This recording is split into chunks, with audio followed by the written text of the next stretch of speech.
जो गृहस्थ है और संतान नहीं है, उस जीवन को सार्थक करने के लिए अपने गृहस्थ जीवन का त्याग करो, तीर्थ धाम कहीं वास की व्यवस्था करो और दोनों मिलकर भजन करो, अपने शरीर को पूरा करो, तो जीवन सार्थक हो जाएगा।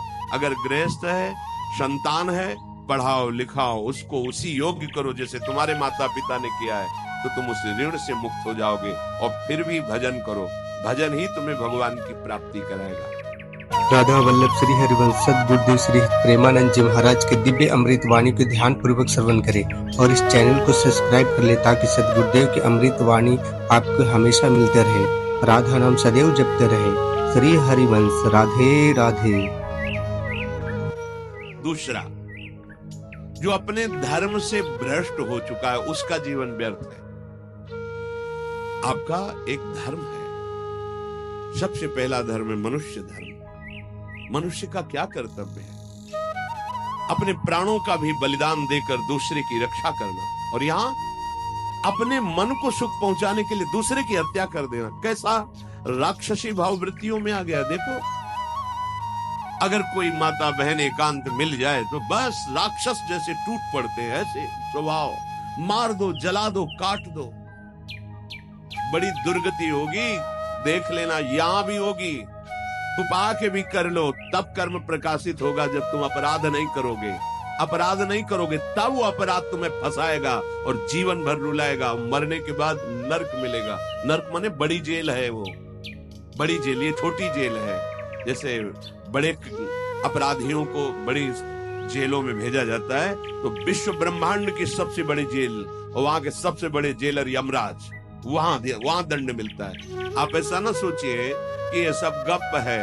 गांव में जैसे बात करे तो लगता है गप है। जब जेल हो आते हैं ना तो कहते हैं, एक गांव में मिले थे, कहा था कि अगर रोज 5 जूता कोई गांव में हमें मारे तो हम उसे सह लेंगे, लेकिन दोबारा जेल जाने वाला आचरण नहीं करेंगे। दिखा रहे थे कि देखो कैसे कैसे कष्ट वहां के कैदी भी मारते हैं जो बहुत पुराने हो गए हैं, वो हमको अनुशासन में रखते हैं। ऐसा ऐसा कितना कष्ट। अब वो गया ना तो भोगा, अब माया के कारण स्मृति नष्ट हो गई नहीं, सैकड़ों बार अपने भी भोग के आ रहे हैं नरक। दूसरे, उसका जीवन नष्ट है जो धर्म का त्याग कर चुका है। तुम पिता माता से प्रकट हुए, तुम्हारा धर्म है माता पिता की सेवा करना। वयोवृद्ध बेचारे माता पिता उठने बैठने में असमर्थ हैं, आप पैसे कमाने के लिए अपनी बहुली निकल गए, अब वो कष्ट भोग रहे हैं। ना उनको देखना है, ना उनकी व्यवस्था करना है। मरने दो तो ठीक है, तुम्हें जब परिणाम आएगा तब तुम भी तो बनोगे ना वृद्ध, तब तुम्हें पता चलेगा। अवश्य में भोक्तव्यम कृतम कर्म शुभाशु। होश में माता पिता सबसे पहले भगवान हैं, यदि आप गृहस्थ हैं तो। अगर आप बाल्यावस्था से भगवान के मार्ग का अनुसरण कर रहे हैं तो फिर भगवान प्रणत कुटुंब पालर घुराई, भगवान व्यवस्था कर देते हैं। वैराग्य मार्ग में लौटकर पीछे नहीं देखा जाता।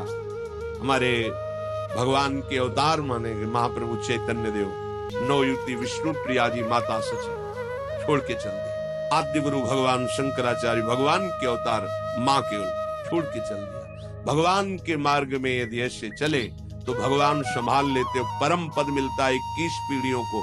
माँ तो बिल्कुल नजदीक है, 21 पीढ़ियों को भगवत प्राप्ति हो जाती है। और शब्द है प्रणत कुटुंब पालर घुराई, भगवान स्वयं उसके परिवार का पोषण करते हैं। पर यदि गृहस्थ धर्म में हो और अपने माता पिता का त्याग कर दिया, उनकी सेवा नहीं करते, वो दुख भोग रहे, तो नरक यंत्रणा मिलेगी और जीते जी तुम उन्नति को प्राप्त नहीं हो सकते। तुम्हें भले उन्नति दिखाई देती हो, बाद में परिणाम देख लेना आप। तीसरा, जो दूसरों के भोजन छीनने की चेष्टा में रहता है, कैसे इसका धन अपहरण कर लें, कैसी जमीन अपहरण कर लें, कैसे इसकी अव्यवस्था पैदा कर दें इसके जीवन में, जो केवल अपने ही सुख को देखता है उसकी दुर्गति होती है। तीसरा, उसका जीवन व्यर्थ है। जो दूसरों के सुख का अपहरण करके सुखी होना चाहता है, सदैव केवल अपने सुख में डूबना, सोचना कैसे मैं सुखी हो जाऊं, अधर्माचरण करूं, छीन लूं, क्या करूं, कैसे करूं, उसका जीवन व्यर्थ है। और चौथा, जो आए हुए साधु महात्मा अतिथि का अनादर कर देता है, अपमान कर देता है, सारे सुकृत नष्ट हो जाते हैं। ये 4 का जीवन बिल्कुल व्यर्थ हो जाता है। इनको असत जीवन कहा गया है, वृथा जीवन कहा गया है। इसलिए हे युधिष्ठिर, ये 4 दोष कभी हृदय में ना आने पावे। आरूढ़ पतिते दत्तो मन्यायोपहृतम चेयत व्यर्थम तु पतिते दानम ब्राह्मणे तस्करे तथा।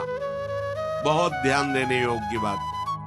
जो वानप्रस्थ या विरक्त भाव संन्यास ले लेते हैं और कुछ वर्ष चलने के बाद मैं तो इस पे नहीं चल पाऊंगा लौट जाते, उन्हें घोर नरक की प्राप्ति होती है। कुछ भी कर लो, ये भारी अपराध तुम्हें नरक की प्राप्ति कराएगा। मार्कंडेय जी महाराज युधिष्ठिर को उपदेश कर रहे हैं। एक बार एक सन्यासी जी ने कहा था कि हमने गुरुजनों से सुना है कि ये जो वचन से संकल्प ले ले कि बस अब कुछ महीने बाद हम सन्यास ले लेंगे और विरक्त होकर भगवान का भजन करेंगे, और यदि वो ऐसा नहीं करता तो उसे चंद्रायण व्रत रहना चाहिए, तब उस पाप से मुक्त होगा। चंद्रायण व्रत कहते हैं प्रतिपदा को 1 ग्रास, द्वितीया को 2 ग्रास और अमावस्या को 15 ग्रास, फिर नीचे घटाते चले जाओ 14, 13, 12, 11 ऐसे पूर्णिमा को पूर्ण 1 महीने से उपवास रहने से हम सन्यास लेंगे। इस बात के अपराध का उसको सन्यास लिया नहीं, केवल घोषणा कर दी थी। और जो सन्यास ले लिया या वानप्रस्थ, वानप्रस्थ कहते हैं पत्नी के सहित विरक्त होकर भजन करना। गृहस्थ में थे, अब निर्णय कर लिया कि अब आजीवन हम ब्रह्मचर्य रहेंगे और भगवान का भजन करेंगे। धाम तीर्थ वन आदि में रहकर वो जीवन में दोनों भजन करके भगवान की प्राप्ति में लगा, उन्हें वानप्रस्थ कहते हैं। सन्यास जो पूर्णतया वैराग्यवान होकर केवल भगवान के आश्रित जीवन। सन्यास मार्ग में माता पिता परिवार का दिया हुआ कुछ स्वीकार नहीं किया जाता, उनके द्वारा भरण पोषण नहीं स्वीकार किया जाता। अगर स्वीकार करता है अपने धर्म से भ्रष्ट हो जाता है। ये मनमानी आचरण न शास्त्र स्वाध्याय है न सत्संग में सुविधा है। मनमानी आचरण से अध्यात्म मार्ग प्रकाशित नहीं होता। जिसने सन्यास ले लिया और वो फिर गृहस्थ में लौट जाता है कि अब हमसे तो होने वाला नहीं, तो उसे आरूढ़ पतित कहते हैं। आरूढ़ पतिते दत्तो मन्यानयोपहृतम चयत, उसको दुर्गति प्राप्त होती है। इसलिए होश में ये मार्ग ऐसा नहीं अब हमारा मन नहीं लगता, अरे अहो भाग्य है कि तुम्हारे भाग्य से विषय भोग मिटा दिया भगवान ने, तुम्हें परमार्थ का मार्ग दे दिया। जिसको छोड़ना कठिन है भगवान ने उसे काट दिया। चलो मेरे मार्ग में चलो। मनमानी आचरण नहीं, बिल्कुल नहीं। यहाँ शास्त्र आदेश करता है। ऐसे नहीं होना चाहिए कि 4 दिन हुए कपड़ा उतार दिया, कपड़े बदल लिए, 5वें दिन फिर उसी पोशाक में। तो जानते हो इससे क्या होगा? जीवन भर कुछ कर लो, दुर्गति प्राप्त होगी। तस्मात् शास्त्रम प्रमाणम ते कार्य, ये कानून है। कानून में फंस गए तो सजा निश्चित होगी। ये भागवतिक कानून जैसे एक राजकीय कानून है, तो ये भागवतिक त्रिभुवन का कानून है। त्रिभुवन में कहीं यही कानून काम करेगा। अलग अलग देश का कानून है, लेकिन ये त्रिभुवन का कानून, विश्व का कानून है। ये भगवदीय कानून है। अगर इसमें फंस गए तो निकलना मुश्किल हो जाएगा। बहुत शास्त्र के अनुसार चलो।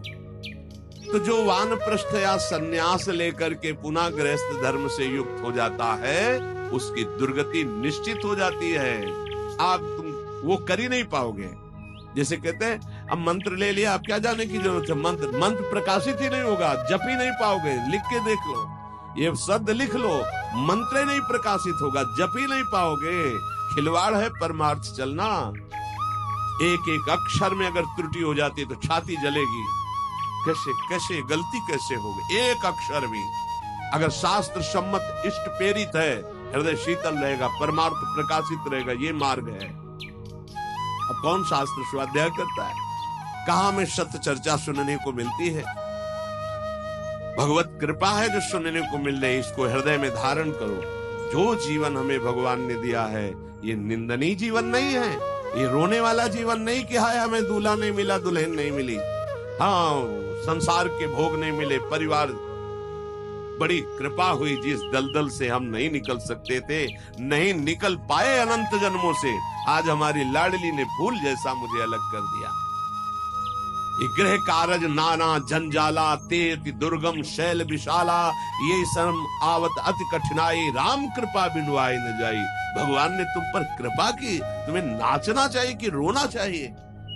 विषयों को देख देख कर जलते हो, भोगने की लालसा रखते हो, कैसा जीवन, व्यर्थ जीवन। बिल्कुल नहीं, सावधान, तुम्हारा जीवन भगवान के लिए, तुम्हारे भाग्य में श्री जी लिख दी गई है। हमें नाचना चाहिए। हमारे भाग्य को बदलकर प्रभु ने अपना चरणारविंद, अपना धाम, अपना नाम, अपनी सेवा दे दी। धिक्कार है अगर ऐसे होने पर भी ललचाए और उस मार्ग की तरफ जाए जहां से श्री जी ने निकाल लिया।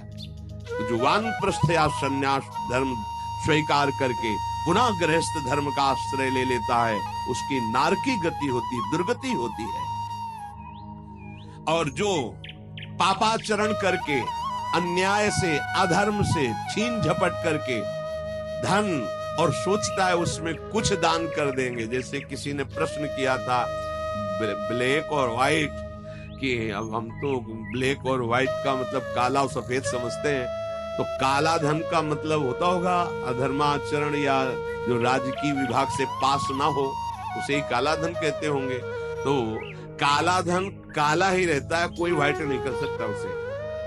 जमा कर लो, एक समय आएगा कि ट्रक में लद के सब चला जाएगा, तुम भी लद के चले जाओगे। अगर वो समय ना आया तो यमराज के दूत तुम्हें ले जाएंगे, सब यही पड़ा रहेगा। होश में चलो।